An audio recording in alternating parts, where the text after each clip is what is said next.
Amazon മഴക്കാടുകൾ, ഭൂമിയുടെ ശ്വാസകോശം എന്നറിയപ്പെടുന്ന റെയിൻ ഫോറസ്റ്റ്.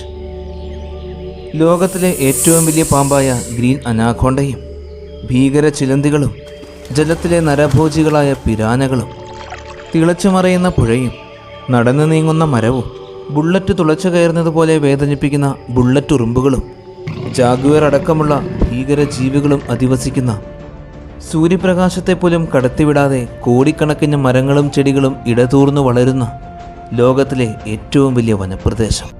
ആമസോൺ മഴക്കാടുകളെ ഇതുപോലെ തന്നെ നിലനിർത്തുന്നത് ഇന്ത്യയുടെ ഇരട്ടിയിൽ കൂടുതൽ വലിപ്പമുള്ള, ഏകദേശം 75 ദശലക്ഷം സ്ക്വയർ കിലോമീറ്ററോളം വലിപ്പമുള്ള ഭീകരവും വിചിത്രവുമായ ആമസോൺ നദീതടം. ഇന്ന് നമ്മൾ പോകുന്നത് ഒരുപാട് നിഗൂഢതകളും അത്ഭുതങ്ങളും ഒളിഞ്ഞിരിക്കുന്ന ഈ ആമസോൺ കാട്ടിലേക്കാണ്.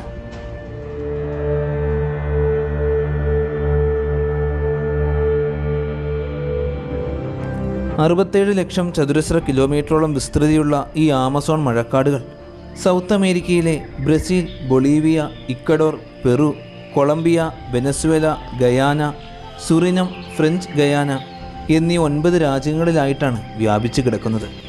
ഈ വലിപ്പം എന്നത് ഏകദേശം നമ്മുടെ ഇന്ത്യയുടെ ഇരട്ടിയോളം വരും. ഈ കാടിൻ്റെ ഭൂരിഭാഗവും, അതായത് 60% കൂടുതൽ ബ്രസീലിൽ തന്നെയാണ്. മറ്റു വനങ്ങളെ അപേക്ഷിച്ച് വർഷത്തിൽ ഏറ്റവും കൂടുതൽ മഴ ലഭിക്കുന്ന കാടുകളെയാണ് മഴക്കാടുകൾ എന്ന് പറയുന്നത്. ആമസോണിൽ ഒരു വർഷം 2000 മുതൽ 3000 മില്ലി ലിറ്റർ വരെയാണ് മഴ ലഭിക്കുന്നത്. അതുകൊണ്ട് തന്നെ ആമസോണിൻ്റെ അന്തരീക്ഷം എപ്പോഴും ഈർപ്പം നിറഞ്ഞതായിരിക്കും. ലോകത്തിലെ ഏറ്റവും വലിയ മഴക്കാടുകളാണ് ഈ ആമസോൺ കാടുകൾ എന്ന് നമുക്കറിയാം. ആമസോൺ മഴക്കാടുകളിൽ ഇടതൂർന്നു വളരുന്ന വലിയ മരങ്ങളും സസ്യങ്ങളും കാർബൺ ഡൈ ഓക്സൈഡിനെ സ്വീകരിച്ച് വലിയ തോതിൽ ഓക്സിജനെ പുറത്തുവിടുന്നു. ഭൂമിയിലെ ഓക്സിജൻ്റെ ഏകദേശം 6 മുതൽ 9% വരെയും നൽകുന്നത് ഈ ആമസോൺ മഴക്കാടുകളാണ്. അതുകൊണ്ടാണ് ആമസോൺ കാടുകളെ ഭൂമിയുടെ ശ്വാസകോശം എന്ന് വിളിക്കുന്നത്. ആമസോണിലുള്ള സസ്യങ്ങളുടെയും മരങ്ങളുടെയും വൈവിധ്യവും എണ്ണവുമെല്ലാം നമുക്ക് ചിന്തിക്കാൻ സാധിക്കുന്നതിലും ഒരുപാട് കൂടുതലാണ്. ആമസോൺ കാടിനുള്ളിൽ 80,000 വ്യത്യസ്ത സ്പീഷീസിലുള്ള സസ്യങ്ങളാണുള്ളത്. 12,000 വ്യത്യസ്ത വിഭാഗത്തിലുള്ള വലിയ മരങ്ങളും. ഈ വനത്തിൽ ഇന്നേ വരെ നമ്മൾ കണ്ടെത്തിയിട്ടുള്ളത് 39,000 കോടിയോളം വലിയ മരങ്ങളെയാണ്. അതായത് നമ്മുടെ ഗാലക്സിയായ ആകാശഗംഗയിലുള്ള നക്ഷത്രങ്ങളുടെ എണ്ണം. ഇവയിൽ നടക്കുന്ന ഒരു മരവുമുണ്ട്. കാസ്പോണോ അഥവാ വാക്കിംഗ് പാം ട്രീ എന്ന മരമാണത്. പ്രത്യേകം തായ്വേരില്ലാത്ത ഈ മരം ചെറിയ വേരുകൾ ഉപയോഗിച്ച് ഒരു വർഷത്തിൽ ഏകദേശം 20 മീറ്റർ ദൂരം വരെ സഞ്ചരിക്കും. ഇപ്പോൾ നമുക്ക് ആമസോൺ മഴക്കാടുകൾ എത്രമാത്രം വലുതാണ് എന്നതിനെക്കുറിച്ച് ഒരു ധാരണ കിട്ടി. ഇത്രയും കട്ടിയിൽ സസ്യങ്ങൾ ഇടതൂർന്ന് വളരുന്നത് കൊണ്ട് തന്നെ കാടിനുള്ളിലേക്ക് സൂര്യപ്രകാശത്തിൻ്റെ ചെറിയൊരു അംശം മാത്രമേ കടന്നു ചെല്ലുന്നുള്ളൂ. ഈ വലിയ മഴക്കാടിനുള്ളിൽ ഈ സസ്യങ്ങൾ മാത്രമല്ല ഉള്ളത്, അനേകം വ്യത്യസ്ത തരത്തിലുള്ള ജീവജാലങ്ങളും അധിവസിക്കുന്നുണ്ട്. നമ്മൾ ഇന്നേ വരെ ലോകത്ത് കണ്ടെത്തിയിട്ടുള്ള ജീവജാലങ്ങളിൽ 25% ജീവിക്കുന്നത് ഈ ആമസോൺ മഴക്കാടുകൾക്കുള്ളിലാണ്. 427 കൂടുതൽ സസ്തനിവർഗ്ഗങ്ങൾ, 3000 കൂടുതൽ വ്യത്യസ്ത മീൻ വർഗ്ഗങ്ങൾ, 1300ഓളം വ്യത്യസ്ത പക്ഷിവർഗ്ഗങ്ങൾ, 380 തരത്തിലുള്ള വ്യത്യസ്തങ്ങളായ ഉരകജീവികൾ, 428 കൂടുതൽ ഉഭയജീവി വർഗ്ഗങ്ങൾ, ചിത്രശലഭങ്ങളും പുഴുക്കളും വണ്ടുകളും അടങ്ങുന്ന 25 ലക്ഷത്തിലും അധികം പ്രാണിവർഗ്ഗങ്ങളും ആമസോണിൽ ജീവിക്കുന്നുണ്ട്. ഇവയിൽ നമ്മെ അത്ഭുതപ്പെടുത്തുന്നതും പേടിപ്പെടുത്തുന്നതുമായ ചില ജീവികളെ പരിചയപ്പെടാം. ആമസോൺ കാടുകളെന്ന് കേൾക്കുമ്പോൾ തന്നെ നമ്മുടെ മനസ്സിലേക്ക് ആദ്യം ഓടിയെത്തുന്നത് ലോകത്തിലെ ഏറ്റവും വലിയ പാമ്പായ ഗ്രീൻ അനാക്കോണ്ടകളാണ്. അവ ലോകത്തിൽ ഏറ്റവും കൂടുതൽ കാണപ്പെടുന്നത് ആമസോൺ കാടുകൾക്കുള്ളിലാണ്. അവിടുത്തെ ആഴം കുറഞ്ഞ പുഴകളിലും ജലാശയങ്ങളിലും ജീവിക്കുന്ന പൂർണ്ണ വളർച്ചയെത്തിയ ഒരു അനാക്കോണ്ടയുടെ നീളം 18 അടിയോളം വരും. ചെറിയ മീനുകൾ മുതൽ മാനുകളെയും ചീങ്കണ്ണികളെയും വരെ ആഹാരമാക്കുന്ന ഇവർ ഇരകളെ വരിഞ്ഞു മുറുക്കി കൊന്ന ശേഷം പൂർണ്ണമായും വിഴുങ്ങിയാണ് വിശപ്പടക്കുന്നത്. ലോകത്തിലെ തന്നെ ഏറ്റവും ഭീകര മത്സ്യങ്ങളായ പിരാനകൾ കാണപ്പെടുന്നത് ആമസോണിലെ നദികൾക്കുള്ളിലാണ്. 20ലും കൂടുതൽ വ്യത്യസ്ത ഇനങ്ങളിൽപ്പെട്ട പിരാനകൾ ആമസോണിലുണ്ട്. അവയിൽ ഏറ്റവും അപകടകാരികൾ 60 സെൻറ്റിമീറ്ററോളം നീളമുള്ള റെഡ് പിരാനകളാണ്. ആക്രമിക്കുവാൻ സാധിക്കുന്ന തരത്തിലുള്ള കൂർത്ത പല്ലുകളും കട്ടിയുള്ള താടിയലുമാണ് അവയുടെ പ്രത്യേകതകൾ. നദികളിലിറങ്ങുന്ന വലുതും ചെറുതുമായ ജീവജാലങ്ങളെയെല്ലാം നിമിഷ നേരങ്ങൾ കൊണ്ട് അവർ സംഘമായി ചേർന്ന് ആക്രമിച്ച് കീഴടക്കും. ആമസോണിലെ ശുദ്ധജലത്തിൽ ജീവിക്കുന്ന പ്രത്യേക തരത്തിലുള്ള മത്സ്യങ്ങളാണ് ഇലക്ട്രിക് ഈലുകൾ. ശരീരത്തിൽ ഉൽപ്പാദിപ്പിക്കപ്പെടുന്ന വൈദ്യുതി ഉപയോഗിച്ച് ശത്രുക്കളെ ഓടിക്കുകയും ഇര പിടിക്കുകയും ചെയ്യുന്ന മത്സ്യങ്ങളാണിവ. ശത്രുക്കൾ എന്ന് പറയുമ്പോൾ വലിയ മുതലകളെ പോലും അവർ വൈദ്യുത ഷോക്ക് ഏൽപ്പിച്ച് ഓടിക്കാറുണ്ട്. ആമസോണിലെ നദികൾക്കുള്ളിൽ മാത്രം ജീവിക്കുന്ന കാണാൻ വളരെ സുന്ദരനായ പ്രത്യേക തരത്തിലുള്ള ഡോൾഫിനുകളാണ് പിങ്ക് ഡോൾഫിനുകൾ. അവിടുത്തെ നദികളിൽ ഇവരെ കൂടാതെ ഭീകരന്മാരായ ചീങ്കണ്ണികളും മുതലകളുമുണ്ട്. അവയ്ക്കൊപ്പം മുതലകളും ചീങ്കണ്ണികളും അല്ലാത്ത അവരോട് ഒരുപാട് സാമ്യമുള്ള ഒരു ഭീകര ഉരകജീവിയുണ്ട്. 13 അടിയോളം നീളവുമുള്ള ബ്ലാക്ക് കെയ്മൻ. തങ്ങളുടെ പരിധിയിൽ വരുന്ന എന്തിനേയും അവ ആക്രമിച്ച് കീഴടക്കും. അനാക്കോണ്ടകളും ജാഗ്വറുകളുമാണ് ഇവരുടെ പേടി സ്വപ്നം. ആമസോൺ മഴക്കാടുകൾക്കുള്ളിലുള്ള പ്രധാന വേട്ടക്കാരൻ ജാഗ്വറുകളാണ്. 2 മീറ്ററോളം നീളവും 160 കിലോഗ്രാമോളം ഭാരവും അതിശക്തമായ മാംസപേശികളുമുള്ള ഈ ജാഗ്വറുകളാണ് ആമസോണിലെ ഏറ്റവും വലിയ മാംസബുക്കുകൾ. ആമസോണിൽ ധാരാളം കാണപ്പെടുന്ന ഈ ജാഗ്വറുകൾ വലിയ ഇരകളെയാണ് വേട്ടയാടി പിടിച്ച് ഭക്ഷിക്കാറുള്ളത്. ഇവയ്ക്കെല്ലാം പുറമെ ആമസോണിൽ പലതരത്തിലുള്ള വിഷപ്പാമ്പുകളുണ്ട്. ലോകത്തിലെ ഏറ്റവും മനോഹരമായ പാമ്പുകളിൽ ഒന്നായ ഐറിഷ് വൈപ്പർ. വലിപ്പം വളരെ കുറവായ വിഷപ്പാമ്പുകളാണിവ. ഇവയുടെ ഒരു കടി ഏറ്റുകഴിഞ്ഞാൽ നിമിഷ നേരങ്ങൾക്കുള്ളിൽ തന്നെ നമ്മുടെ ഹൃദയത്തെയും നാഡീവ്യവസ്ഥയെയും മുഴുവൻ ഈ വിഷം ബാധിക്കും. വിഷപ്പാമ്പുകൾ മാത്രമല്ല, കഠിന വിഷമുള്ള ധാരാളം തവളകളും ഈ മഴക്കാടുകളിലുണ്ട്. അതിലൊന്നാണ് കാണാൻ അതിസുന്ദരനായ പോയിസൺ ഡാർട്ട് ഫ്രോഗ്. കുറഞ്ഞത് 10 പേരെയെങ്കിലും കൊല്ലാൻ സാധിക്കും സുന്ദരനായ ഈ കുഞ്ഞൻ തവളയ്ക്ക്. ഇതിനെ കൂടാതെ കൊടിയ വിഷമുള്ള മറ്റ് 2 തവളകൾ കൂടിയുണ്ട്. ബ്ലൂ പോയിന്റ് ഡാർട്ട് തവളകൾ, ഗോൾഡൻ പോയിസൺ തവളകൾ. ഇവരെക്കാളുമെല്ലാം വളരെ വിചിത്രമായ മറ്റൊരു തവളയാണ് ഗ്ലാസ് ഫ്രോഗ്. കണ്ണാടി പോലെയുള്ള തൊലിയാണ് ഈ തവളയുടെ പ്രത്യേകത. നമുക്ക് തവളയുടെ ഹൃദയം ഇടിക്കുന്നതടക്കം ആന്തരിക അവയവങ്ങളെല്ലാം പുറത്തുനിന്ന് വളരെ വ്യക്തമായി കാണാൻ സാധിക്കും. കുരങ്ങന്മാരെ പോലെ തന്നെ മരങ്ങളിൽ വസിക്കുകയും മരങ്ങൾ ചാടി നടക്കുകയും ചെയ്യുന്ന വളരെ വലിപ്പമുള്ള തവളകളാണ് ജെയിൻറ്റ് മങ്കി ഫ്രോഗ്. ആമസോൺ കാടുകളിൽ കാണുന്ന വിചിത്രമായൊരു ഉറുമ്പുതീനിയാണ് കൊളാട്ട് ആൻഡ് ഈറ്റർ. ഇവരുടെ നാവുകൾക്ക് 40 സെൻറ്റിമീറ്ററോളം നീളമുണ്ട്. മരങ്ങൾക്ക് മുകളിൽ കയറി വരെ ഉറുമ്പുകളെയും ചിതലുകളെയും എല്ലാം ഇവർ ഭക്ഷിക്കും. ഈ മഴക്കാടുകളിലുള്ള ഉറുമ്പുകളും നമ്മൾ ഇന്നേ വരെ കണ്ടിട്ടില്ലാത്തതുപോലെ അത്രത്തോളം വ്യത്യസ്തരാണ്. സാധാരണ ഉറുമ്പുകളേക്കാൾ വലിപ്പം കൂടിയ 2 വിചിത്ര ഉറുമ്പുകളുണ്ട്. ലോകത്തിലെ തന്നെ ഏറ്റവും വലിയ ഉറുമ്പ് വർഗ്ഗങ്ങളിൽ ഒന്നായ ബുള്ളറ്റ് ഉറുമ്പുകൾ. നിർത്താതെ കടിച്ചുകൊണ്ടിരിക്കുന്ന ഈ ഉറുമ്പുകളുടെ കടിക്ക് ബുള്ളറ്റ് ശരീരത്തിലൂടെ തുളച്ചു കയറുന്നത് പോലുള്ള വേദനയായിരിക്കും. മാത്രമല്ല, ഈ വേദന 24 മണിക്കൂറുകളോളം ശരീരത്തിൽ അതുപോലെ തന്നെ നിലനിൽക്കുകയും ചെയ്യും. മറ്റൊരു വലിയ ഉറുമ്പാണ് ലീഫ് കട്ടർ ഉറുമ്പുകൾ. കൂട്ടമായി മാത്രം ജീവിക്കുന്ന ഈ ഉറുമ്പുകളുടെ ഒരു ചെറിയ കൂട്ടത്തിൽ 3 ലക്ഷം ഉറുമ്പുകൾ വരെ കാണും. ആമസോൺ കാടുകൾക്കുള്ളിൽ നമ്മെ ഭയപ്പെടുത്തുന്ന ചിലന്തികളുണ്ട്. ലോകത്തിലെ ഏറ്റവും വലിപ്പമുള്ള ചിലന്തിയായ ഗോലിയാത്ത് ബേർഡ് ഈറ്റർ. വെള്ളത്തിന് മുകളിലൂടെ വരെ സഞ്ചരിച്ച് മീൻ പിടിക്കാൻ പോലും കഴിവുള്ള ചിലന്തികളാണവ. ഒരുപാട് ദൂരത്തേക്ക് ചാടാൻ കഴിവുള്ള ജമ്പിംഗ് സ്പൈഡർ. ലോകത്തിലെ ഏറ്റവും കൂടുതൽ വിഷമുള്ള ബ്രസീലിയൻ വാൻഡ്രീ സ്പൈഡറുകൾ. വിചിത്ര രൂപമുള്ള പിങ്ക് സ്പൈഡറുകൾ. അങ്ങനെ ധാരാളം ചിലന്തികൾ. ലോകത്ത് ഇന്നേ വരെ കണ്ടുപിടിച്ചിട്ടുള്ളതിൽ വെച്ച് ഏറ്റവും വലിയ വണ്ടുകളായ ഹെർക്കുലിസ് ബിറ്റിൽസിം വണ്ടുകളെ നമുക്ക് ആമസോൺ കാടുകളിൽ കാണാൻ സാധിക്കും. ഈ വണ്ടുകൾക്ക് 20 സെൻറ്റിമീറ്റർ വരെ നീളമുണ്ട്. വളരെ വ്യത്യസ്തങ്ങളായ ധാരാളം കുരങ്ങന്മാരെയും നമുക്ക് ഈ മഴക്കാടുകളിൽ കാണാൻ സാധിക്കും. സ്പൈഡർ മങ്കികൾ, സ്കൗളർ മങ്കികൾ, കാപ്യൂച്ചിൻ മങ്കികൾ, ലയൺ ഡോർ മാൻറ്റീസ്, അങ്ങനെ ധാരാളം. ആമസോൺ കാടുകളിൽ ധാരാളം വ്യത്യസ്ത തരത്തിലുള്ള പക്ഷികളുണ്ട്. വേട്ടക്കാരന്മാരായ ഹാർപ്പി പരുന്തുകൾ. ട്വീക്കൻസ് എന്നറിയപ്പെടുന്ന വളരെ നീളം കൂടിയ ചുണ്ടുകളുള്ള പക്ഷി. അതിമനോഹരമായ ചുണ്ടും വ്യത്യസ്ത നിറങ്ങളിലുള്ള തൂവലുകളുമുള്ള മെക്യാസ് എന്ന കൂട്ടമായി ജീവിക്കുന്ന മനോഹരമായ തത്തകൾ.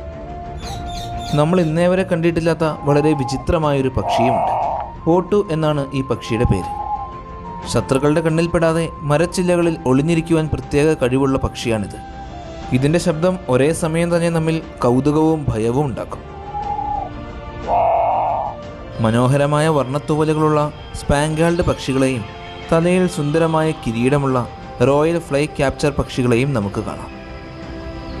ഇവയ്ക്കെല്ലാം പുറമെ വണ്ടുകൾ, തേനീച്ചകൾ, ചിത്രശലഭങ്ങൾ, അങ്ങനെ 25 ലക്ഷത്തിലും അധികം വ്യത്യസ്ത പ്രാണിവർഗ്ഗങ്ങൾ. ഈ ആമസോൺ മഴക്കാടുകളെ മുകളിൽ നിന്നും താഴെ വരെ പ്രധാനമായും emergent layer, canopy layer, understory layer, forest layer എന്നീ 4 മേഖലകളായി തിരിക്കാം. മഴക്കാടുകളുടെ ഏറ്റവും മുകളിലുള്ള മേഖലയാണ് എമർജൻ ലെയർ. കാട്ടിലുള്ള ഏറ്റവും ഉയരം കൂടിയ മരങ്ങളാണ് ഈ മേഖലയിൽ വരുന്നത്. 60 മീറ്ററിലും കൂടുതൽ ഉയരമുള്ള 1000 വർഷങ്ങൾ വരെ നിലനിൽക്കുന്ന മരങ്ങളാണിവ. അവയിൽ ഏറ്റവും ഉയരം കൂടിയ ബ്രസീൽ നെറ്റ് ട്രീയും സിനിമകളിൽ കണ്ട് നമുക്ക് പരിചയമുള്ള മനോഹരമായ കാപ്പോപ്പ് ട്രീയും സുമോ മീഡിയയും ഉൾപ്പെടുന്നു. ഈ മേഖലയുടെ താഴെയുള്ള ഭാഗമാണ് കാനോപ്പി മേഖല. ആമസോൺ മഴക്കാടുകളിലെ ചെടികളും സസ്യങ്ങളും ഇടതൂർന്ന് വളരെ കട്ടി കൂടിയ മേഖലയാണിത്. ഇവിടെ ശരാശരി 6 മീറ്റർ വരെ ഉയരമുള്ള മരങ്ങളാണ് സ്ഥിതി ചെയ്യുന്നത്. സൂര്യപ്രകാശം ഈ മേഖലയിൽ നിന്നും താഴേക്ക് പോവുക എന്നത് വളരെ പ്രയാസമാണ്. ആമസോൺ കാടുകളിൽ മാത്രം കാണാൻ കഴിയുന്ന അത്യപൂർവമായ 25,000 വ്യത്യസ്ത തരത്തിലുള്ള ഓർക്കിഡ് ചെടികൾ സ്ഥിതി ചെയ്യുന്നത് ഈ മേഖലയിലാണ്. ഇതിന് താഴെയുള്ള മേഖലയാണ് അണ്ടർ സ്റ്റോറി മേഖല. ഈ പ്രദേശം തൊട്ടു മുകളിലുള്ള 2 മേഖലകളെയും അപേക്ഷിച്ച് ഇരുട്ട് കൂടിയ മേഖലയാണ്. വലിപ്പം കൂടിയ ഇലകളും പുഷ്പങ്ങളും നിറഞ്ഞ ചെറിയ ചെടികളാണ് ഈ മേഖലയിൽ കൂടുതലും സ്ഥിതി ചെയ്യുന്നത്. ഇവിടെയും വ്യത്യസ്ത വർഗ്ഗങ്ങളിൽപ്പെട്ട ഓർക്കിഡ് ചെടികളുണ്ട്. കൂടാതെ ധാരാളം വിഷച്ചെടികളും പുഷ്പങ്ങളും നിറഞ്ഞ മേഖലയാണിത്. അടുത്തത് ഏറ്റവും അടിഭാഗമാണ് ഫോറസ്റ്റ് ഫ്ലോർ, അതായത് ആമസോണിൻ്റെ നിലം. ഇവിടെ മറ്റു മേഖലകളെ അപേക്ഷിച്ച് വളരെ ഉയരം കുറവായ ചെടികളാണ് സ്ഥിതി ചെയ്യുന്നത്. നമ്മൾ ഇന്നേ വരെ കണ്ടിട്ടില്ലാത്ത വളരെ വിചിത്രമായ ഒരുതരം കൂണുകളുണ്ട് ഇവിടെ. പാനലസ് സെപ്റ്റിക്കസ് എന്ന സ്വയം പ്രകാശിക്കാൻ കഴിവുള്ള കൂണുകളാണവ. രാത്രിയിൽ സ്വയം പ്രകാശിച്ച് ഈ കൂണുകൾ ഇതുപോലെ തിളങ്ങി നിൽക്കുന്നത് നമ്മുടെ കണ്ണുകളെ അത്ഭുതപ്പെടുത്തുന്ന കാഴ്ചയാണ്. പുരാതന കാലങ്ങൾ മുതലേ ആമസോണിൻ്റെ അതിർത്തികളിലും ഉൾക്കാട്ടിലുമായി ധാരാളം മനുഷ്യർ ജീവിക്കുന്നുണ്ട്. വ്യത്യസ്ത തരത്തിലുള്ള ട്രൈബൽസ്. അവരിൽ കാടിൻ്റെ അതിർത്തികളിൽ ജീവിക്കുന്നവരെല്ലാം നമ്മോട് സഹകരിക്കുന്ന ഗോത്രവർഗ്ഗക്കാരാണ്. എന്നാൽ പുറം ലോകം ഇന്നേ വരെ കണ്ടിട്ടില്ലാത്ത നരഭോജികളായ ധാരാളം ഗോത്രവർഗ്ഗങ്ങൾ ഉൾക്കാട്ടിലുണ്ട് എന്നാണ് പറയുന്നത്. ഈ വലിയ ആമസോൺ കാടിനുള്ളിലാണ് ലോകത്തിലെ ഏറ്റവും കൂടുതൽ ജലമൊഴുകുന്ന നദിയുള്ളത്. ജലത്തിൻ്റെ അളവിൽ ലോകത്തിലെ ഏറ്റവും വലിപ്പം കൂടിയ നദിയാണ് ആമസോൺ നദി. ഒഴുകുന്ന ജലത്തിൻ്റെ അളവനുസരിച്ച് ആമസോൺ നദിക്ക് ശേഷം വരുന്ന ആഫ്രിക്കയിലെ നൈൽ, ഇന്ത്യയിലെ ഗംഗ, സെൻട്രൽ ആഫ്രിക്കയിലെ കോങ്കോ, ചൈനയിലെ യാങ്സെ യെല്ലോ, റഷ്യയിലെ ലെന, സൗത്ത് അമേരിക്കയിലെ പരാന, നോർത്ത് അമേരിക്കയിലെ മിസിസിപ്പി, സൗത്ത് ഈസ്റ്റ് ഏഷ്യയിലെ മേക്കോങ് എന്നീ ലോകത്തിലെ ഏറ്റവും വലിപ്പം കൂടിയ 10 നദികളിലൂടെ ഒഴുകുന്ന ജലം ഒരുമിച്ച് ചേർത്താലും ആമസോൺ നദിയിലൂടെ ഒഴുകുന്ന ജലത്തിൻ്റെ അത്രയും വരില്ല. അത്രമാത്രം ജലമാണ് ആമസോണിലൂടെ ഒഴുകുന്നത്. ലോകത്തിലെ മുഴുവൻ നദികളിലെയും ജലത്തിൻ്റെ അളവ് നോക്കിക്കഴിഞ്ഞാൽ അതിൽ 20% കൂടുതൽ ജലവും ആമസോൺ നദിയിലൂടെയാണ് ഒഴുകുന്നത്. ലോകത്തിലെ ഏറ്റവും വലിയ തണ്ണീർത്തട വ്യവസ്ഥയുള്ളതും ആമസോണിലാണ്. ഇത് ഏകദേശം ലോകത്തിലെ മൊത്തം നദിയൊഴുക്കിൻ്റെ 1/5 വരും. ആമസോണിൻ്റെ ഭീകര വലിപ്പം കാരണം അതിനുള്ളിലൂടെ ഒഴുകുന്ന ഈ നദിയെ കടൽ നദി എന്നാണ് സാധാരണ വിളിക്കുന്നത്. ഭൂരിഭാഗം അളവുകളും അനുസരിച്ച് ആമസോൺ തന്നെയാണ് നദികളിൽ മുൻപിൽ നിൽക്കുന്നത്. എങ്കിലും നീളത്തിൻ്റെ കാര്യത്തിൽ മാത്രം ആഫ്രിക്കയിലെ നൈൽ നദിക്ക് ശേഷം 2ാം സ്ഥാനമാണ് ആമസോണിന്. എന്നാൽ ചില ശാസ്ത്രജ്ഞന്മാർ, പ്രത്യേകിച്ച് ബ്രസീലിൽ നിന്നുള്ളവർ, ആമസോൺ തന്നെയാണ് ഏറ്റവും നീളം കൂടിയ നദി എന്നാണ് അഭിപ്രായപ്പെടുന്നത്. ആമസോൺ മഴക്കാടുകളിൽ മറ്റു പ്രദേശങ്ങളിലെ പോലെ വ്യത്യസ്ത കാലാവസ്ഥകൾ അനുഭവപ്പെടുന്നില്ല. പ്രധാനമായും 6 മാസക്കാലത്തോളം നീണ്ടു നിൽക്കുന്ന 2 കാലാവസ്ഥകൾ മാത്രമേ ഉള്ളൂ. മഴ പെയ്തുകൊണ്ടേയിരിക്കുന്ന വരണ്ട കാലവും പെരുമഴ പെയ്യുന്ന മഴക്കാലവും. ഈ 2 സമയത്തും ആമസോൺ നദിയുടെ വലിപ്പത്തിൽ മാറ്റങ്ങൾ സംഭവിക്കാറുണ്ട്. അതായത് സാധാരണ മഴക്കാലത്ത് ആമസോൺ നദിക്ക് 1,10,000 സ്ക്വയർ കിലോമീറ്ററോളമായിരിക്കും വലിപ്പം. എന്നാൽ പെരുമഴ പെയ്യുന്ന മഴക്കാലത്ത് 3,50,000 സ്ക്വയർ കിലോമീറ്ററോളം വലിപ്പം വരും. ഈ സമയത്തെ നദിയുടെ വീതി 40 കിലോമീറ്ററോളം വരെയാകും. സാധാരണഗതിയിൽ ആമസോൺ നദിയിൽ നിന്നും 20 കോടി ലിറ്റർ ജലമാണ് ഓരോ സെക്കൻഡിലും അറ്റ്ലാന്റിക് മഹാസമുദ്രത്തിലേക്ക് ഒഴുകിയെത്തുന്നത്.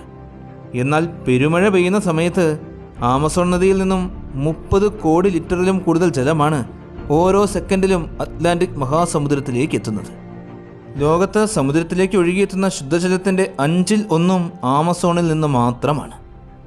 ആമസോൺ സമുദ്രത്തിൽ എത്തിച്ചേരുന്ന ഭാഗത്ത് കര കാണാനാവാത്ത അത്രത്തോളം ദൂരത്തിൽ നിന്ന് പോലും കുടിക്കാനാവശ്യമായ ശുദ്ധജലം നമുക്ക് ലഭിക്കും.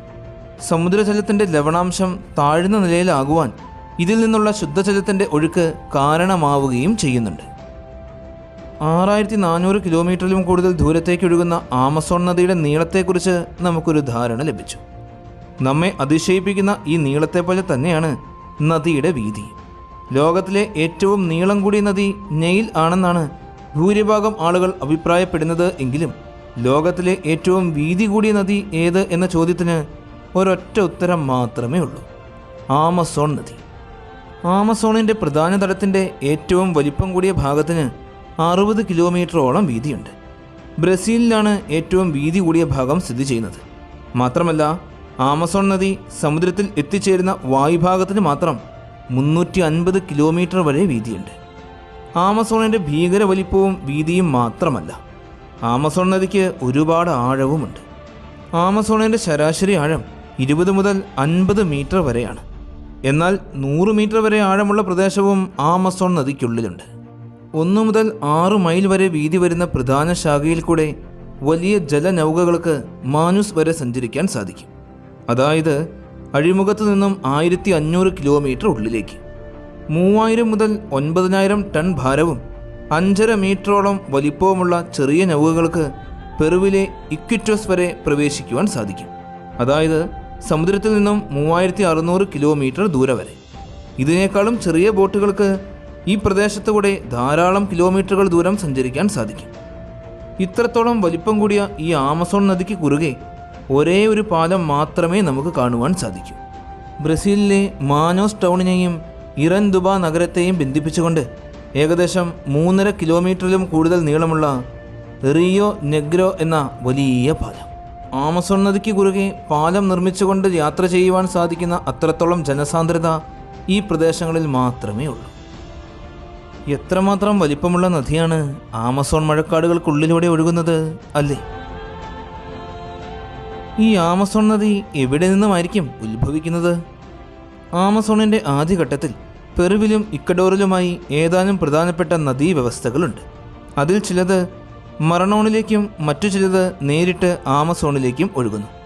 ഇവ മൊറോണ, പാസ്താസ, നുക്കുറായി, ഉറുത്തിയാക്കു, ചാമ്പിയ, ടൈഗർ, നാനായി, നാപ്പോ, ഹല്വഗ, ഉകയാലി എന്നിവയാണ്. വർഷങ്ങളോളമായി ആമസോണിൻ്റെ ഉത്ഭവമായി കാണപ്പെടുന്ന മറണോണ ഉത്ഭവിക്കുന്നത് മധ്യപ്പെറുവിലെ ലോറിക്കോഷ തടാകത്തിന് മുകളിലുള്ള ആൻഡീസ് പർവ്വതനിരകളിലെ നെവേദോ ഡി യറൂപ്പ എന്നറിയപ്പെടുന്ന ഹിമപാളികളിൽ നിന്നുമാണ്. വെള്ളച്ചാട്ടത്തിലൂടെയും നേർത്ത പാതകളിലൂടെയുമായി പോങ്കോകൾ എന്ന് വിളിക്കുന്ന കൊടും വനത്തിലൂടെ പെറുവിൻ്റെ പശ്ചിമ മധ്യഭാഗത്തു നിന്ന് ഏറ്റവും വടക്കുഭാഗം വരെ ഒഴുകുന്നു. ശേഷം നോട്ട പട്ടണത്തിന് തൊട്ടു മുമ്പായി ഉക്കയാലി നദിയുമായി കൂടിച്ചേർന്ന് ആമസോൺ നദി രൂപം കൊള്ളുന്നു. ആമസോൺ നദി ആൻഡീസ് പർവ്വതനിരകളിൽ നിന്നും ഉത്ഭവിച്ച് അറ്റ്ലാന്റിക് മഹാസമുദ്രത്തിലേക്കാണ് ഒഴുകുന്നത് എന്ന് നമ്മൾ കണ്ടു കഴിഞ്ഞു. അതായത് വെസ്റ്റിൽ നിന്നും ഈസ്റ്റിലേക്ക് ഒഴുകുന്നു. എന്നാൽ 14 കോടി വർഷങ്ങൾക്ക് മുമ്പ് വരെ ഇങ്ങനെയായിരുന്നില്ല. അന്ന് ഈ ഭൂഖണ്ഡങ്ങളെല്ലാം കൂടിച്ചേർന്ന് ഒറ്റ ഭൂഖണ്ഡമായിരുന്നു. അപ്പോൾ നദികളെല്ലാം ഒഴുകിയിരുന്നത് ആഫ്രിക്കയിൽ നിന്നും പസഫിക് സമുദ്രത്തിലേക്കായിരുന്നു. അതായത് ഈസ്റ്റിൽ നിന്നും വെസ്റ്റിലേക്ക്. പിന്നീട് കോടിക്കണക്കിന് വർഷങ്ങൾക്ക് ശേഷം ഏകദേശം 1.5 കോടി വർഷങ്ങൾക്ക് മുമ്പ് ശിലാഫലകങ്ങളുടെ കൂട്ടിടി മൂലം ആൻഡീസ് പർവ്വതനിരകൾ രൂപം കൊണ്ടു. ഇതിൻ്റെ ഫലമായി അടുത്ത 50 ലക്ഷം വർഷക്കാലത്തോളം ജലം മുഴുവൻ പസഫിക്കിലേക്ക് ഒഴുകാതെ ആമസോണിൽ തന്നെ വലിയ ജലാശയമായി നിലനിന്നു. പിന്നീട് 1 കോടി വർഷങ്ങൾക്ക് മുമ്പ് ആൻഡീസ് പർവ്വതങ്ങളിൽ നിന്നും വലിയ രീതിയിൽ ജലമൊഴുകാൻ തുടങ്ങി. ആ ജലത്തിൻ്റെ ഒഴുക്കുമൂലം കെട്ടിക്കിടന്ന ജലം മുഴുവൻ അതേ ദിശയിൽ ഒഴുകി. അങ്ങനെയാണ് ഇന്ന് നമുക്ക് കാണുവാൻ സാധിക്കുന്നത് പോലെ ഈ ആമസോൺ നദി ഒഴുകാൻ തുടങ്ങിയത്. ആമസോൺ നദിക്ക് ആകെ 1100-ലധികം പോഷക നദികളുണ്ട്.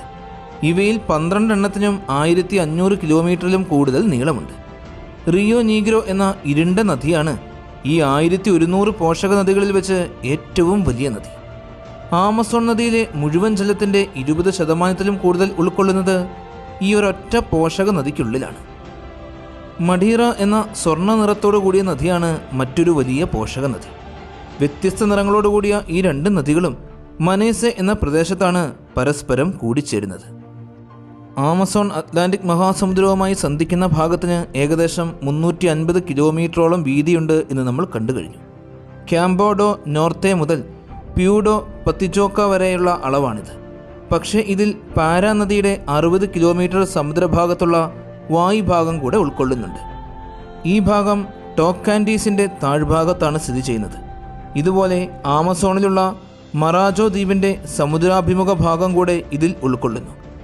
ഇതൊക്കെ പ്രകാരം ആമസോണിൻ്റെ അഴിമുഖം ഇംഗ്ലണ്ടിലെ തേംസിൻ്റെ നീളത്തേക്കാൾ കൂടുതലാണ്. ലോകത്തുള്ള ജൈവ സ്പീഷീസുകളിൽ 3/1 കൂടുതലും ആമസോൺ ഉഷ്ണമേഖലാ മഴക്കാടുകളിലാണ് കാണപ്പെടുന്നത്. വളരെ വിശാലമായ ഉഷ്ണമേഖലാ വനവും നദീതട വ്യവസ്ഥയും 5.4 ദശലക്ഷം ചതുരശ്ര കിലോമീറ്റർ വിസ്തൃതിയുള്ള ലോകത്തിലെ ഏറ്റവും ജൈവസമ്പുഷ്ടമായ മേഖലയാണ്. ഇതുവരെ തിരിച്ചറിഞ്ഞ 3000-ലും കൂടുതൽ വ്യത്യസ്ത സ്പീഷീസുകളിലുള്ള മത്സ്യങ്ങൾ ആമസോൺ നദിയിലുണ്ട്. തിരിച്ചറിയുന്നവയുടെ എണ്ണം നാൾക്കുനാൾ വർദ്ധിച്ചു വന്നുകൊണ്ടിരിക്കുകയാണ്. ആമസോൺ നദി ബോട്ടോ, ബ്യൂഫിയോ, പിങ്ക് റിവർ ഡോൾഫിൻ എന്നെല്ലാം അറിയപ്പെടുന്ന തെക്കേ അമേരിക്കയിൽ മാത്രം കാണപ്പെടുന്ന ഡോൾഫിനുകളുടെ ആവാസ മേഖലയാണ്. ആമസോൺ നദിയിൽ മാത്രം ജീവിക്കുന്ന വളരെ സുന്ദരമായ ഡോൾഫിനുകളാണിവ. ഇവയ്ക്ക് 2.6 മീറ്റർ വരെ നീളം വയ്ക്കും. ഈ പിങ്ക് ഡോൾഫിനുകൾക്ക് മനുഷ്യന്മാരായി മാറാനുള്ള കഴിവുണ്ടെന്ന് ബ്രസീലിയൻ പഴങ്കഥകളിൽ പറയാറുണ്ട്. ലോകത്തിലെ തന്നെ ഏറ്റവും ഭീകര മത്സ്യങ്ങളായ പിരാനകൾ കാണപ്പെടുന്നതും ആമസോൺ നദിക്കുള്ളിലാണ്. 20 വ്യത്യസ്ത സ്പീഷീസുകളിലുള്ള പിരാനകളാണ് ആമസോൺ നദിയിലുള്ളത്. ഇവയിൽ ഏറ്റവും അക്രമകാരികൾ 60 സെൻറ്റിമീറ്ററോളം നീളമുള്ള റെഡ് പിരാനകളാണ്. ആക്രമിക്കാൻ സാധിക്കുന്ന വിധത്തിൽ കൂർത്ത പല്ലുകളും കട്ടിയുള്ള കീഴ്ത്താടിയുമാണ് ഇവയുടെ പ്രത്യേകതകൾ. ഇവർ വസിക്കുന്ന നദീപ്രദേശത്തിറങ്ങുന്ന ചെറുതും വലുതുമായ ജീവജാലങ്ങളെയെല്ലാം ഇവർ നിമിഷ നേരങ്ങൾ കൊണ്ട് തന്നെ ആക്രമിച്ച് കീഴടക്കും. ആമസോണിലെ ശുദ്ധജലത്തിൽ ജീവിക്കുന്ന പ്രത്യേക ഇനത്തിൽപ്പെട്ട മത്സ്യങ്ങളാണ് ഇലക്ട്രിക് ഈലുകൾ. ശരീരത്തിൽ ഉൽപ്പാദിപ്പിക്കപ്പെടുന്ന വൈദ്യുതി ഉപയോഗിച്ച് ശത്രുക്കളെ ഓടിച്ചും ഇരകളെ പിടിച്ചുമാണ് ഇവ ജീവിക്കുന്നത്. ശത്രുക്കൾ എന്ന് പറഞ്ഞു കഴിഞ്ഞാൽ വലിയ മുതലകളെ പോലും ഇവർ വൈദ്യുതാഘാതമേൽപ്പിച്ച് ഓടിക്കാറുണ്ട്.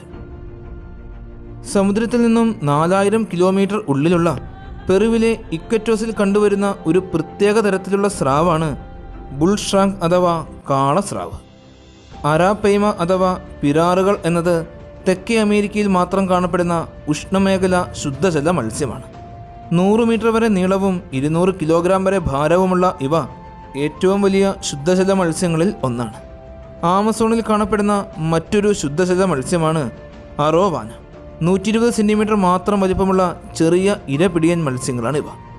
ആമസോൺ എന്ന് കേൾക്കുമ്പോൾ തന്നെ നമ്മുടെ മനസ്സിലേക്ക് ആദ്യം ഓടിയെത്തുന്നത് ലോകത്തിലെ ഏറ്റവും വലിയ പാമ്പായ ഗ്രീൻ അനാക്കോണ്ടകളാണ്. ഇവ ലോകത്ത് ഏറ്റവും കൂടുതൽ കാണപ്പെടുന്നത് ആമസോൺ നദീതടത്തിലാണ്. നാസ യന്ത്രങ്ങൾ മാത്രം വെളിയിലാക്കി വെള്ളത്തിനുള്ളിലാണ് ഇവ കൂടുതൽ സമയവും ചിലവഴിക്കുന്നത്. പൂർണ്ണ വളർച്ചയെത്തിയ ഒരു അനാക്കോണ്ടയുടെ നീളം 18 അടിയിൽ കൂടുതൽ വരും. ചെറിയ മീനുകളെയും മാനുകളെയും ചീങ്കണ്ണികളെയും ചെറിയ ജാഗുവറുകളെ പോലും പിടികൂടുന്ന ഇവർ ഇരകളെ വരിഞ്ഞു മുറുക്കി കൊന്ന ശേഷം പൂർണ്ണമായും വിഴുങ്ങിയാണ് വിശപ്പടക്കുന്നത്. ഇവയെ കൂടാതെ ഈ നദിക്കുള്ളിൽ ഭീകരന്മാരായ ചീങ്കണ്ണികളും മുതലകളുമുണ്ട്. ഇവയ്ക്കൊപ്പം മുതലകളും ചീങ്കണ്ണികളുമല്ലാതെ ഇവരോട് ഒരുപാട് സാമ്യമുള്ള ഇരപിടിയനായ മറ്റൊരു ഭീകര ജീവിയുണ്ട്. 13 അടിയോളം നീളമുള്ള ബ്ലാക്ക് കെയ്മൻ. തങ്ങളുടെ പരിധിയിൽ വരുന്ന എന്തിനേയും അവർ ആക്രമിച്ച് കീഴടക്കും. അനാക്കോണ്ടകളും ജാഗ്വറുകളുമാണ് ഇവയുടെ പേടി സ്വപ്നം. ഈ ഭീകരന്മാർക്ക് പുറമെ ആയിരക്കണക്കിന് ഇനങ്ങളിൽപ്പെട്ട വ്യത്യസ്തങ്ങളായ മത്സ്യങ്ങൾ, ഞണ്ടുകൾ, ആൽഗകൾ, ആമകൾ ഇവയെല്ലാം ഈ ജലാശയത്തിൽ അധിവസിക്കുന്നുണ്ട്. അറ്റ്ലാന്റിക് മഹാസമുദ്രത്തിൽ സംഭവിക്കുന്ന വേലിയേറ്റങ്ങളെല്ലാം ആമസോൺ നദിയിലും പ്രതിഫലിക്കാറുണ്ട്. ഇതിൻ്റെ ഫലമായി ആമസോൺ നദിയുടെ സമുദ്രത്തോട് ചേർന്ന് നിൽക്കുന്ന ഭാഗത്തു നിന്നും ഒരുപാട് ഉള്ളിലേക്ക് മാറി കടലിൽ എന്ന പോലെ തിരമാലകൾ രൂപം കൊള്ളാറുണ്ട്. എന്തെല്ലാം അത്ഭുതങ്ങളാണ് ആമസോൺ നദീതടത്തിൽ മറഞ്ഞിരിക്കുന്നത് അല്ലേ?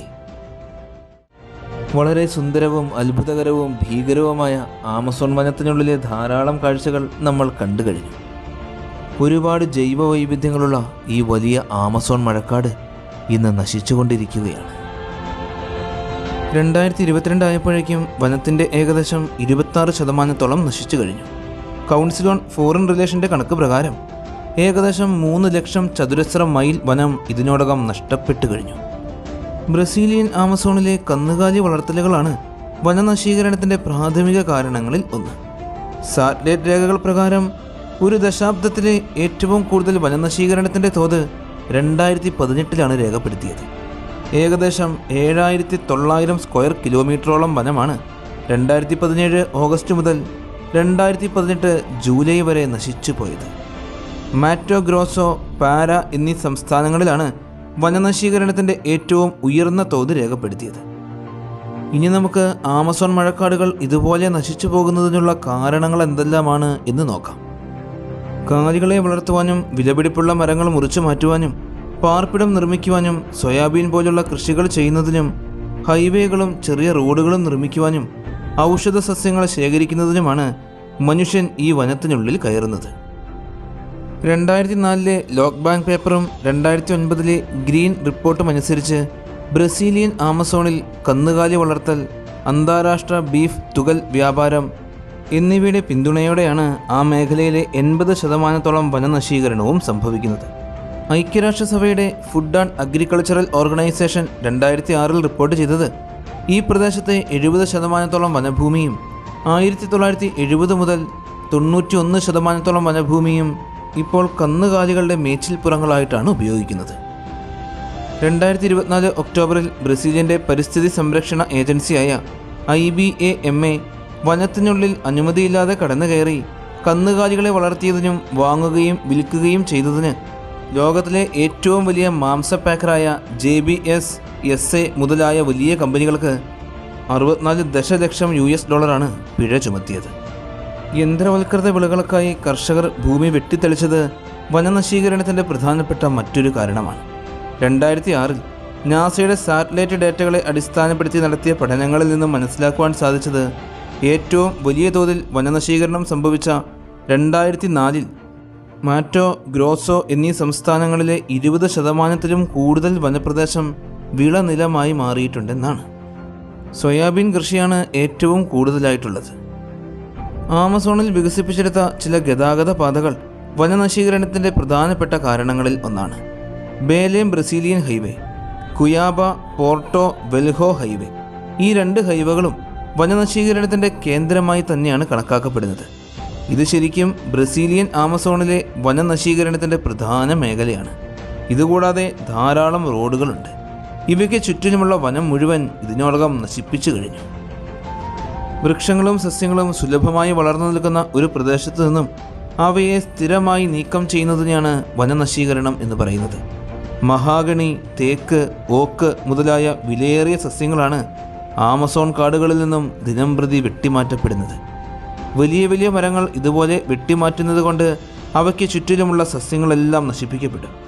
2023 പഠനങ്ങൾ വഴി ആമസോണിലെ മരങ്ങൾ വെട്ടിമാറ്റുന്നതിലൂടെ ആ പ്രദേശത്ത് വലിയ തോതിൽ മഴയിൽ കുറവ് സംഭവിച്ചിട്ടുണ്ട് എന്ന് കണ്ടെത്താൻ സാധിച്ചു.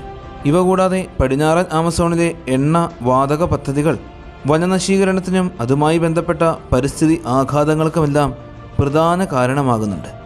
ഈ പദ്ധതികളിലൂടെ വനം നഷ്ടമാവുകയും ജലം, വായു എന്നിവയെല്ലാം മലിനമാവുകയും തദ്ദേശീയരെ കുടിയൊഴിപ്പിക്കപ്പെടുന്ന സാഹചര്യങ്ങളിലേക്ക് എത്തിച്ചേരുകയും എല്ലാം ചെയ്യുന്നു. 2016 സെപ്റ്റംബർ മാസത്തെ റിപ്പോർട്ട് അനുസരിച്ച് US ക്രൂഡ് ഓയിൽ ഇറക്കുമതി ചെയ്യുന്നത് മൂലം ആമസോണിൽ ഏകദേശം 20,000 ചതുരശ്ര മൈൽ മഴക്കാടുകൾ നശിച്ചിട്ടുണ്ട്. ഈ പ്രത്യാഘാതങ്ങളെല്ലാം ഏൽക്കുന്നത് പടിഞ്ഞാറൻ ആമസോൺ രാജ്യങ്ങളായ ഇക്വഡോർ, പെറു, കൊളംബിയ എന്നീ രാജ്യങ്ങളിലാണ്. ഇതുകൂടാതെ 100,000 ചതുരശ്ര മൈൽ മഴക്കാടിനുള്ളിൽ എണ്ണ പരിവേഷണങ്ങൾ നടക്കുന്നുണ്ട് എന്നും റിപ്പോർട്ടുണ്ട്. ആമസോൺ മഴക്കാടുകൾ നശിച്ചുകൊണ്ടിരിക്കുന്നതിൻ്റെ പ്രധാന കാരണങ്ങളിൽ ചിലത് നമ്മൾ കണ്ടു കഴിഞ്ഞു. ഈ മഴക്കാടുകൾ പരിപൂർണമായും നശിച്ചു കഴിഞ്ഞാൽ എന്തായിരിക്കും ഭൂമിയിൽ സംഭവിക്കാൻ പോകുന്നത്? ആമസോൺ മഴക്കാടുകൾ പൂർണ്ണമായും നശിച്ചു കഴിയുമ്പോൾ തങ്ങളുടെ ആവാസ വ്യവസ്ഥകൾ നഷ്ടപ്പെടുന്നത് മൂലം നമ്മൾ ആദ്യം കണ്ട വൈവിധ്യവും വിചിത്രവുമായ ജീവജാലങ്ങളിൽ ഭൂരിഭാഗത്തിനും വംശനാശം സംഭവിക്കും. ജീവജാലങ്ങൾക്കൊപ്പം തന്നെ വനത്തെ മാത്രം ആശ്രയിച്ച് ജീവിക്കുന്ന ധാരാളം മനുഷ്യർക്കും ഇത് വലിയൊരു വെല്ലുവിളിയായി മാറും. മഴക്കാടുകൾ പൂർണ്ണമായും നശിച്ചു കഴിഞ്ഞാൽ പിന്നീട് ഒരിക്കലും സസ്യജാലങ്ങൾക്ക് മുളച്ചു വരുവാൻ സാധിക്കാത്ത വിധം ഫലഭൂയിഷ്ഠമായ മഴക്കാട്ടിനുള്ളിലുള്ള സകല മണ്ണും ഒലിച്ചു പോകും. ഭൂമിയുടെ ഉപരിതലത്തിലെ ഫലഭൂയിഷ്ഠമായ മണ്ണാണ് 6 മുതൽ 9 ഇഞ്ച് വരെ കനമുള്ള മേൽമണ്ണ്. മണ്ണതിൻ്റെ പൂർവ്വസ്ഥിതിയിൽ നിന്നും മറ്റൊരു പ്രദേശത്തേക്ക് ഒഴുകിപ്പോകുന്ന പ്രക്രിയയാണ് മണ്ണൊലിപ്പെന്ന് പറയുന്നത്. മഴയും കാറ്റുമാണ് ഇതിൻ്റെ പ്രധാന ഘടകം. എന്നാൽ മണ്ണൊലിപ്പിനെ സ്വാധീനിക്കുന്ന മറ്റൊരു ഘടകമുണ്ട്. അതിലൂടെ ഒഴുകുന്ന ജലത്തിൻ്റെ വേഗത. ആമസോൺ മഴക്കാടുകൾ നിലനിൽക്കുന്നത് ലോകത്തിലെ ഏറ്റവും വലിയ നദീതടമായ ആമസോൺ നദീതടത്തിന് മുകളിലാണ് എന്ന് നമുക്കറിയാം. മണ്ണിനെ പിടിച്ചു നിർത്താൻ അവിടെ സസ്യങ്ങളും മരങ്ങളും ഒന്നും ഇല്ലാതാകുന്നതോടെ ഫലഭൂയിഷ്ടമായ ഈ മേൽമണ്ണ് മുഴുവൻ ഒലിച്ചു പോവുകയാണ് ചെയ്യുന്നത്. ഏതാനും നാളുകൾക്കുള്ളിൽ തന്നെ മണ്ണ് മുഴുവൻ ഒലിച്ചു പോകും. സൗത്ത് അമേരിക്കയിലെ 9 രാജ്യങ്ങളിലും ഇതിൻ്റെ പ്രത്യാഘാതങ്ങളുണ്ടാകും. ആ രാജ്യങ്ങളുടെ സാമ്പത്തിക വ്യവസ്ഥയെ തന്നെ ബാധിക്കും. കാട്ടിലെ മുഴുവൻ മരങ്ങളും വെട്ടി നശിപ്പിച്ചു കഴിയുമ്പോൾ കാർബൺ ഡൈ ഓക്സൈഡിൻ്റെ അളവ് കൂടും. അന്തരീക്ഷത്തിൽ കാർബൺ ഡൈ ഓക്സൈഡ് വർദ്ധിച്ചു കഴിയുമ്പോൾ ആഗോളതാപനം ഉണ്ടാകും എന്ന് നമുക്കറിയാം. ഇതിൻ്റെ ഫലമായി ഭൂമിയിലെ ധ്രുവങ്ങളിലുള്ള മഞ്ഞുപാളികളെല്ലാം ഉരുകും. അങ്ങനെ സമുദ്രനിരപ്പിൻ്റെ അളവ് വളരെയേറെ ഉയരും. കാലാവസ്ഥ മുഴുവൻ മാറി മറിയും. ഇതിൻ്റെ ഫലമായി ഭൂമിയിലെ മറ്റു മഴക്കാടുകളെല്ലാം നശിക്കാൻ തുടങ്ങും. അങ്ങനെ ആമസോൺ കാടിൻ്റെ നാശം ലോകത്തെ മുഴുവൻ ബാധിക്കും. ഇതുപോലെ തന്നെ ആമസോൺ കാട്ടിലെ കോടിക്കണക്കിന് മരങ്ങളെല്ലാം വെട്ടി നശിപ്പിച്ച് കഴിയുമ്പോൾ ആ പ്രദേശമെല്ലാം തരിശു ഭൂമിയായി മാറും. ഇതിൻ്റെ ഫലമായി അമിതമായി കാർബൺ ഡൈ ഓക്സൈഡ് അന്തരീക്ഷത്തിൽ എത്തിച്ചേരുകയും നമ്മുടെയും മറ്റു ജീവജാലങ്ങളുടെയും എല്ലാം ശ്വസനം വളരെയേറെ ബുദ്ധിമുട്ടായി മാറും. കാർബൺ ഡൈ ഓക്സൈഡിൻ്റെ വർധനവ് മൂലം സമുദ്രജലം മുഴുവൻ അമ്ല ഗുണമുള്ളതായി മാറും. ഇതിൻ്റെ ഫലമായി കടൽ ജീവികൾക്ക് നാശം സംഭവിക്കാൻ തുടങ്ങും. അങ്ങനെ വനനശീകരണം മൂലം ഭൂമിയിലെ പല ജീവനുകൾക്കും വംശനാശം തന്നെ സംഭവിക്കും. ആമസോൺ മഴക്കാടുകൾക്കുള്ളിൽ ധാരാളം ഔഷധ സസ്യങ്ങളുണ്ട്. ഇവയിൽ പലതും ആധുനിക വൈദ്യശാസ്ത്രം ധാരാളമായി ഉപയോഗിക്കുന്നുമുണ്ട്. ഈ വനം മുഴുവൻ നശിച്ചു കഴിഞ്ഞാൽ നമ്മൾ ഇന്നേ വരെ കണ്ടെത്തിയ 5% ഔഷധ സസ്യങ്ങൾ അടക്കം നമുക്ക് കണ്ടെത്താൻ പോലും സാധിച്ചിട്ടില്ലാത്ത അനേകം സസ്യങ്ങൾ നശിച്ചു പോകും. അങ്ങനെ മെഡിക്കൽ സയൻസിനും നഷ്ടം സംഭവിക്കും. ഇങ്ങനെയെല്ലാം ആമസോൺ മഴക്കാടുകൾ മുഴുവൻ നശിച്ച് അവസാനം സഹാറ പോലെ മരുഭൂമിയായി മാറും. ഭൂമിയിലെ പച്ചപ്പ് പതിയെ ഇല്ലാതെയാകും. നമ്മുടെ ചുറ്റിലും ഒന്ന് നോക്കിയാൽ മാത്രം മതി. നമ്മൾ അനധികൃതമായി കയ്യേറ്റങ്ങൾ നടത്തുന്നു, വനങ്ങൾ നശിപ്പിക്കുന്നു. നമ്മുടെ ലാഭത്തിനും സൗകര്യങ്ങൾക്കും വേണ്ടി മാത്രം മരങ്ങളും സസ്യങ്ങളും എല്ലാം നശിപ്പിച്ച് ഈ പച്ചപ്പ് ഇല്ലാതാക്കി കഴിഞ്ഞാൽ നമുക്ക് പിന്നാലെ കടന്നു വരുന്ന അടുത്ത തലമുറയ്ക്ക് ഒരുപക്ഷെ ഈ ഭൂമിയിൽ ജീവിക്കാൻ സാധിക്കാതെ വന്നേക്കാം. ഞാനേറ്റ വെയിൽ നിങ്ങൾക്ക് തണലായി തന്നു, ഞാനേറ്റ മഴ നിങ്ങൾക്ക് ജലമായി തന്നു. എന്നിട്ടും നിങ്ങൾ എനിക്കായി ഒരു മഴ പണിതു വെച്ചു. ഇന്നത്തെ വീഡിയോ എല്ലാവർക്കും ഒരുപാട് ഇഷ്ടമായെന്ന് കരുതുന്നു. നിങ്ങളുടെ എല്ലാവരുടെയും സപ്പോർട്ടുകൾ കൂടെ ഉണ്ടാകണം. നല്ലൊരു വീഡിയോയുമായി അടുത്ത എപ്പിസോഡിൽ കാണാം.